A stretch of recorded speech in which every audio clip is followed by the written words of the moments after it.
कभी कभी जिंदगी हमें एक ऐसे मोड़ पर लाकर खड़ा कर देती है जहां एक तरफ भीड़ होती है और दूसरी तरफ खामोशी, और हम सोचते रह जाते हैं अब क्या करें। हर किसी की जिंदगी में एक ऐसा लम्हा आता है जहां कोई राह साफ नहीं दिखती, लेकिन फैसला करना जरूरी होता है। आज की कहानी उसी मोड़ की है जहां एक 18 साल का लड़का खड़ा था। उसके हाथ में था एक मौका, पर डर यह था कि अगर फिसल गया तो कोई थामने वाला नहीं होगा। लोग क्या कहेंगे? पापा बोले हमने जितना कहा उतना करो, और दोस्त बोले हम सब यही कर रहे हैं, तू क्यों अलग चला जाएगा। हर कोई बोल रहा था पर कोई नहीं सुन रहा था। उस लड़के की खामोशी, उसकी उलझन, उसका डर। लेकिन उस लड़के ने वो किया जो ज्यादातर लोग नहीं करते। उसने कहा अब फैसला मेरा होगा, और वही फैसला बना उसकी असली पहचान। अगर हर बार कोई और आपके लिए फैसला कर देता है तो यह कहानी आपके लिए है, क्योंकि जिंदगी से भागने वाला कभी महान नहीं बनता और खुद का फैसला लेने वाला कभी छोटा नहीं होता। हर इंसान की जिंदगी में दो चीजें आती हैं, आईना और दरवाजा। आईना दिखाता है कि हम कौन है, और दरवाजा पूछता है कि अब आगे कहाँ जाना है। लेकिन ज्यादातर लोग आईने से नजरें चुरा लेते हैं और दरवाजा किसी और से खुलवाना चाहते हैं। अर्जुन एक छोटे शहर का लड़का,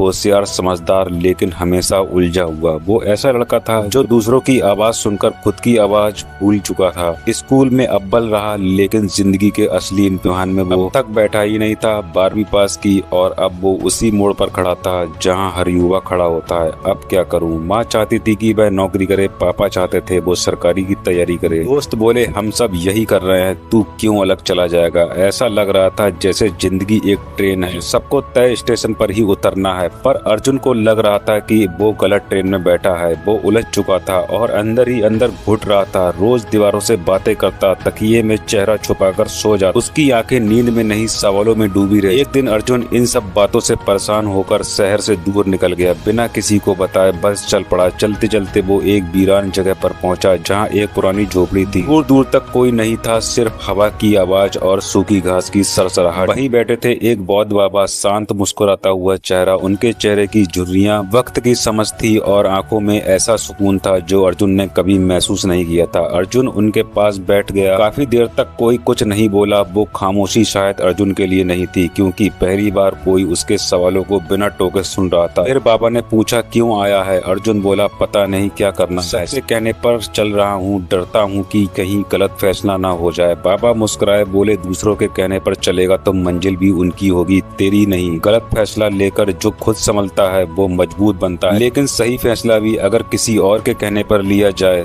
तो दिल कभी उसका नहीं होता। अर्जुन चुप था, लेकिन पहली बार उसके अंदर कुछ बदल रहा था। जैसे किसी ने उसकी पीठ थपथपाई हो, जैसे किसी ने कहा तू गलत नहीं है, बस उससे दूर हो गया है। बाबा ने आखिर में कहा जिंदगी में दो ही रास्ते होते हैं, या तो भीड़ के साथ चलो या खुद रास्ता बनाओ। जो खुद चलता है गिरता है, लेकिन उठता भी खुद है। वो दूसरों को रास्ता दिखाता है। उस दिन के बाद अर्जुन ने वापस आकर सबसे पहला काम किया, पंचायत में जाकर बोला मुझे इस बंद फैक्ट्री की चाबी चाहिए, मैं इसे फिर से शुरू करूंगा। लोग चौंके, कुछ ने मजाक उड़ाया, कुछ ने शक किया, पर अर्जुन के इरादे मजबूत थे। उसने गाँव की पुरानी जंग लगी फैक्ट्री को दोबारा खड़ा किया, नई मशीनें लाई, पुराने मजदूरों को वापस लाया और गांव के नौजवानों को हुनर सिखाया। 6 महीने बाद वहां से सामान बनकर शहरों में जाने लगा। साल भर के अंदर अर्जुन का नाम जिले में गूंजने लगा। अब वो वही अर्जुन था, पर नजरिया बदल चुका था। अब लोग कहते थे उसने खुद फैसला लिया और खुद अपनी किस्मत बनाई। जिस दिन तुम खुद को देख पाते हो उस दिन तुम फैसले लेने लगते हो, और जो अपने फैसलों की जिम्मेदारी लेता है वो किसी का मोहताज नहीं रहता, क्योंकि जिंदगी दूसरों के कहे से नहीं चलती, वो चलती है तुम्हारे अपने कहे से।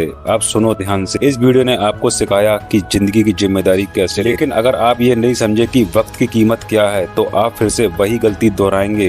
अब इसी स्क्रीन पर जो अगली वीडियो दिख रही है उसे भी देख लो, यह कोई ऑप्शन नहीं है, यह आपकी अगली सीख है। और यह कहानी पसंद आई तो हमारे चैनल को सब्सक्राइब करके बेल आइकन प्रेस जरूर कीजिएगा, ताकि अगली वीडियो का नोटिफिकेशन आप तक जरूर पहुँच सके।